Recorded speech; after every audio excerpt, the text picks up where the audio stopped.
ఏమండి చెప్పు. ఏం వంట వండనండి? కూర ఏం వండను? గుత్తి వంకాయ కూర వండినా. గుత్తి వంకాయ కూర. భరత్ వచ్చాడు కదా పెద్దాడు, వాడికి క్యాప్సికమ్ చాలా ఇష్టం అండి. క్యాప్సికమ్ కూర వండుతాను. మరి సరే. పులుసు ఏం వండను? ఆనపకాయ పులుసు, మజ్జిగ ఆ, పులుసు. ఆ, ఆనపకాయ పులుసు వద్దు, మజ్జిగ పులుసు వద్దు. నేను ధనియం పొడి ఆడింట్లో కొబ్బరి అది వేసి సాంబార్ చేస్తాను కదా, వాడికి అది ఇష్టం, అది చేస్తానే. మరి పచ్చడి ఏమైనా చేస్తావా?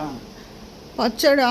ఏదండి, ఏం చేయమంటారు? కొబ్బరికాయ పచ్చడి. కొబ్బరికాయ పచ్చడి ఇన్ని ఐటమ్స్ ఎండలో స్టవ్ దగ్గర నుంచి చేయలేనండి. మొన్నేగా ఆవకాయ పెట్టాను కొత్తది, అది వేసేసుకోండి. సరే, నన్ను ఎందుకు అడగడం? అంటే మిమ్మల్ని అడగకుండా సంప్రదించకుండా ఏం చెయ్యను కదండి. అవునవును. అలా అంటారేంటండి? పిల్లలంటే ప్రేమ, మొగుడంటే భక్తి. అందుకే కదా మరి మిమ్మల్ని వచ్చి అడుగుతున్నాను.